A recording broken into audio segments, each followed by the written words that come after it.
Lição 140. Pode-se dizer que só a salvação cura. Cura é uma palavra que não pode ser aplicada a nenhum remédio que o mundo aceite como benéfico. O que o mundo percebe como terapêutico não passa de algo que fará com que o corpo esteja melhor. Quando tenta curar a mente, não vê nenhuma separação entre ela e o corpo, onde pensa que a mente existe. Portanto, as suas formas de cura têm que substituir ilusão por ilusão.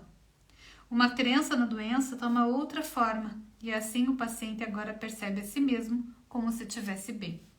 Ele não está curado, apenas teve um sonho de que estava doente, e no sonho achou uma fórmula mágica para fazê-lo sentir-se bem.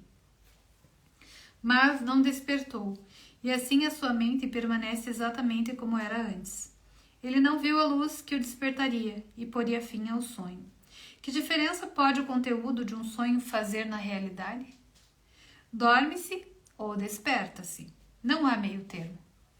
Os sonhos felizes que o Espírito Santo traz são diferentes do sonhar do mundo, nos quais pode-se apenas sonhar que está acordado. Os sonhos que o perdão deixa a mente perceber não induzem a outra forma de sono, de modo que o sonhador passe a sonhar outro sonho. Os seus sonhos felizes são arauto do despontar da verdade na mente. Eles conduzem do sono ao gentil despertar, de modo que os sonhos desaparecem e assim curam por toda a eternidade. A expiação cura com certeza e cura todas as doenças, pois a mente que compreende que a doença não passa de um sonho não se deixa enganar pelas formas que o sonho pode tomar. A doença não pode vir aonde a culpa está ausente, pois não passa de uma outra forma de culpa. A expiação não cura os doentes, pois isso não é uma cura. Ela retira a culpa, que faz com que a doença seja possível. Isso é, de fato, a cura, pois agora a doença se foi e nada resta para que ela possa voltar. Que a paz esteja contigo, que foste curado em Deus e não em sonhos vãos. Pois a cura tem que vir da santidade, e a santidade não pode ser achada onde o pecado é apreciado. Deus habita em templos santos. Ele é barrado ali onde entrou o pecado. No entanto, não há lugar onde ele não esteja. E assim, o pecado não pode ter nenhum lar no qual se esconder da sua beneficência. Não há lugar onde a santidade não esteja, e não há lugar onde o pecado e a doença possam habitar. Esse é o pensamento que cura. Ele não faz distinções entre irrealidades. E nem busca curar o que não está doente sem ter em mente aonde está a necessidade da cura. Isso não é mágica, apenas um apelo à verdade que não pode falhar em curar e curar para sempre. Não é um pensamento que julga uma ilusão por seu tamanho, sua aparente gravidade ou por algo relacionado à forma que tome. Meramente focaliza o que é e sabe que nenhuma ilusão pode ser real. Não tentemos hoje buscar a cura do que não pode sofrer nenhuma doença. A cura tem que ser buscada onde ela está e então aplicada ao que está doente, para que isso possa ser curado. Não há remédio que o mundo forneça que possa efetuar qualquer mudança em qualquer coisa. A mente que traz ilusões à verdade realmente mudou. Não há nenhuma mudança além dessa. Pois, como pode uma ilusão ser diferente da outra, a não ser em atributos que não têm nenhuma substância, nenhuma realidade, nenhum núcleo e nada que seja verdadeiramente diferente? Hoje buscamos mudar as nossas mentes quanto à fonte da doença, pois buscamos uma cura para todas as ilusões e não mais uma variação entre elas. Hoje tentaremos achar a fonte da cura que está em nossas mentes, porque o nosso Pai lá a colocou para nós. Essa não se acha mais distante de nós do que nós mesmos. Está tão próxima quanto os nossos próprios pensamentos, tão perto que é impossível perdê-la. Precisamos apenas buscá-la e não pode deixar de ser achada. Não seremos conduzidos equivocadamente hoje pelo que nos parece estar doente. Nesse dia vamos além das aparências e alcançamos a fonte da cura, da qual nada está isento. Teremos sucesso na medida em que reconhecermos que jamais poderá haver uma distinção significativa entre o que não é verdadeiro e o que é igualmente não verdadeiro. Não há graus aqui, nem crenças segundo as quais o que não existe é mais verdadeiro sob alguma forma do que outras. São todas falsas e podem ser curadas porque não são verdadeiras. Assim deixamos de lado os nossos amuletos, nossos talismãs e medicamentos, nossos cânticos e truques mágicos, quaisquer que sejam as suas formas. Nós nos aquietaremos e escutaremos a voz da cura, que curará todos os males como um só, restaurando a sanidade ao Filho de Deus. Nenhuma voz senão essa pode curar. Hoje, ouviremos uma única voz que nos fala da verdade em todas as ilusões terminam e a paz retorna ao lar quieto e eterno de Deus. Nós despertamos ouvindo-o e deixamos que ele nos fale durante 5 minutos no início do dia e terminamos o dia escutando-o mais uma vez durante 5 minutos antes de irmos dormir. A nossa única preparação é a de deixarmos de lado os nossos pensamentos que interferem, não separadamente, mas todos como um só. São o mesmo. Não temos necessidade de fazer com que sejam diferentes, protelando assim o momento em que podemos ouvir o nosso Pai nos falar. Estamos ouvindo-o agora, hoje vimos a Ele. Com nada nas mãos a que nos apegarmos, com os corações elevados e as mentes à escuta, oramos. Pode-se dizer que só a salvação cura. Fala conosco, Pai, para que possamos ser curados. Pode-se dizer que só a salvação cura. Fala conosco, Pai, para que possamos ser curados. E sentiremos a salvação nos cobrir com suave proteção e com uma paz tão profunda que nenhuma ilusão pode perturbar as nossas mentes, nem oferecer-nos provas de que é real. É isso que aprenderemos hoje. E quando o relógio bater a cada hora, tomaremos 1 minuto para fazermos a nossa oração de cura e ouvir a resposta à nossa prece nos ser dada, enquanto esperamos no silêncio e na alegria. Esse é o dia que a cura vem a nós. Esse é o dia em que a separação chega ao fim e nos lembramos quem realmente somos. Pode-se dizer que só a salvação cura. Fala conosco, Pai, para que possamos ser curados.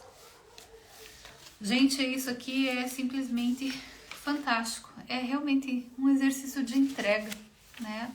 Onde nós aprendemos que a gente não está no controle. Fala conosco, Pai, para que possamos ser curados. Que a gente tome essa decisão. E continuamos no capítulo 13, o mundo sem culpa, a paz do céu. É a última parte do capítulo 13, é a parte 11. Segundo o conselho do ego, o esquecimento, o sono e até mesmo a morte vem a ser a melhor forma de se lidar com o que se percebe como a intrusão áspera da culpa na paz. Entretanto, ninguém se vê em conflito, devastado por uma guerra cruel, a não ser que acredite que ambos os oponentes na guerra são reais. Acreditando nisso, ele tem que escapar, pois uma tal guerra com toda certeza acabaria com a paz da sua mente e o destruiria. Contudo, se ele pudesse apenas reconhecer que tal guerra se dá entre poderes reais e irreais, poderia olhar a si mesmo e ver a própria liberdade. Ninguém se acha devastado e dilacerado em batalhas sem fim, se ele próprio as percebe como totalmente sem significado. Deus não quer que o seu filho viva em batalhas, e assim o inimigo imaginado do seu filho é totalmente irreal. Estás apenas tentando escapar de uma guerra amarga, da qual já escapaste. A guerra acabou, pois ouviste o hino da liberdade erguendo-se ao céu. O contentamento e a alegria pertencem a Deus pela tua liberação, porque não a fizeste. Entretanto, assim como não fizeste a liberdade, também não fizeste uma guerra que pudesse colocar em perigo a liberdade. Nada destrutivo jamais foi ou será. A guerra, a culpa, o passado foram-se como um só para a realidade de onde vieram. Quando estivermos todos unidos no céu, não valorizarás nada do que valorizas aqui, pois nada do que valorizas aqui valorizas totalmente, assim não o valorizas em absoluto. O valor está em onde Deus o colocou, e o valor de que Deus aprecia não pode ser julgado, pois foi estabelecido. O seu valor é total. pode meramente ser apreciado ou não. Valorizá-lo parcialmente é não conhecer o seu valor. No céu está tudo que Deus valoriza e nada mais. O céu é perfeitamente sem ambiguidade. Tudo é claro e brilhante e invoca uma única resposta. Não há nenhuma escuridão e não há nenhum contraste. Não há nenhuma variação. Não há nenhuma interrupção. Não há um senso de paz tão profundo que nenhum sonho nesse mundo jamais trouxe, nem sequer um leve indício do que seja isso. Nada nesse mundo pode dar essa paz, porque nada nesse mundo é totalmente compartilhado. A percepção perfeita simplesmente pode mostrar-te o que pode ser totalmente compartilhado. Pode também mostrar-te os resultados do compartilhar, enquanto ainda te lembras dos resultados de não compartilhar. O Espírito Santo aponta serenamente o contraste, tendo conhecimento de que vais, afinal, permitir que ele julgue a diferença para ti, deixando que ele demonstre o que não pode deixar de ser verdadeiro. Ele tem fé perfeita no teu julgamento final, porque ele tem o conhecimento de que o fará para ti. Duvidar disso seria duvidar da sua missão, de que sua missão vai ser cumprida. Como isso é possível se a sua missão é de Deus?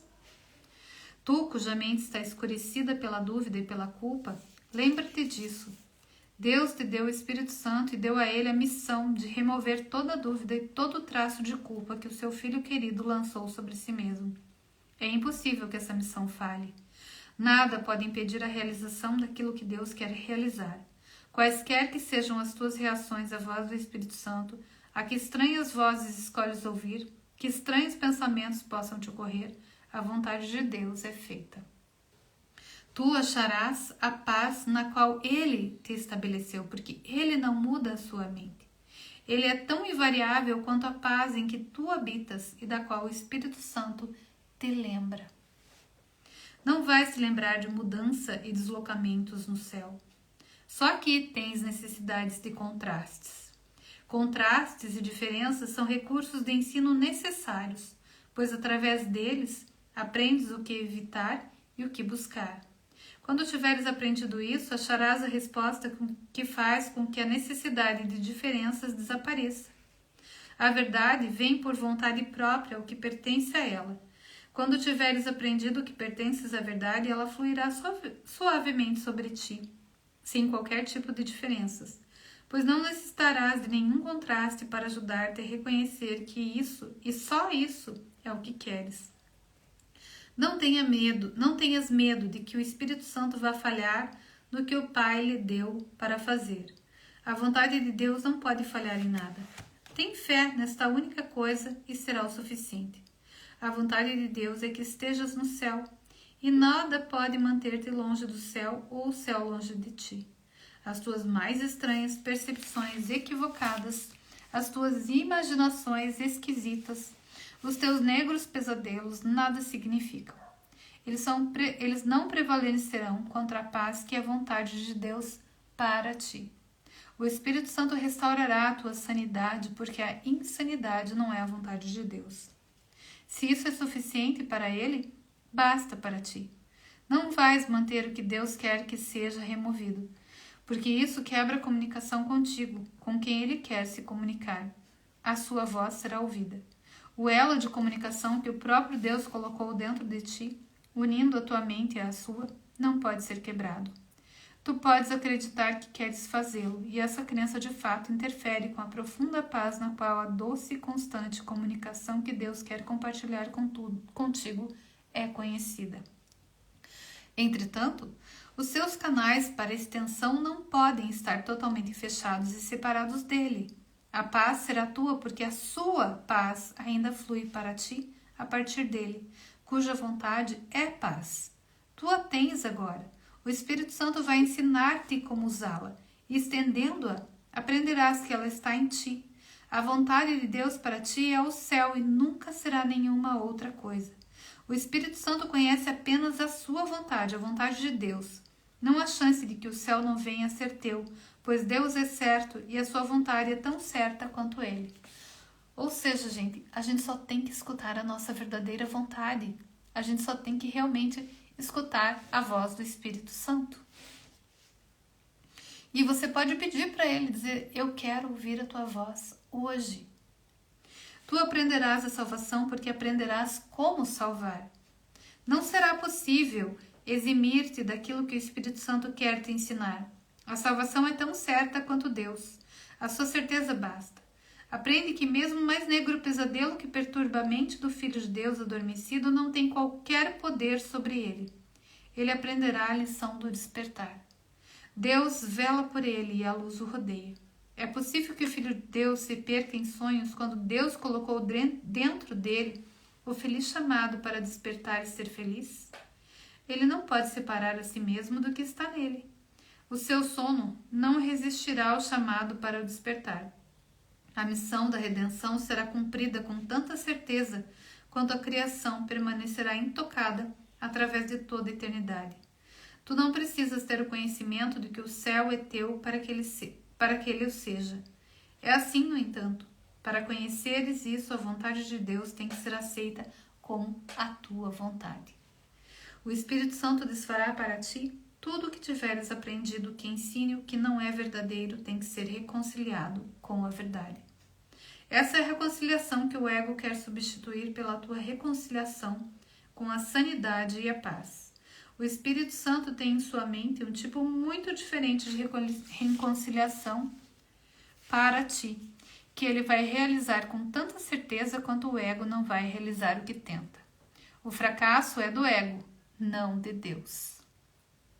Tu não podes fugir de Deus e não existe possibilidade de que o plano que o Espírito Santo oferece a todas as pessoas para a salvação de todos não seja perfeitamente realizado.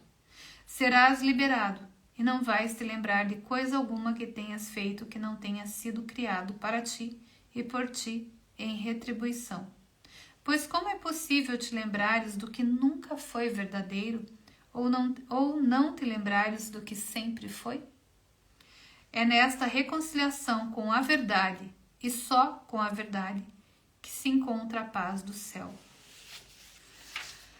Ou seja, a gente não precisa fazer nada, a gente só precisa buscar a verdade. É buscar e achar.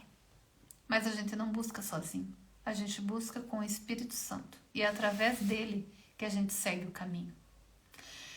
Então, gente, que vocês possam encontrar essa paz. Que essa paz esteja ao alcance, porque basta a gente querer.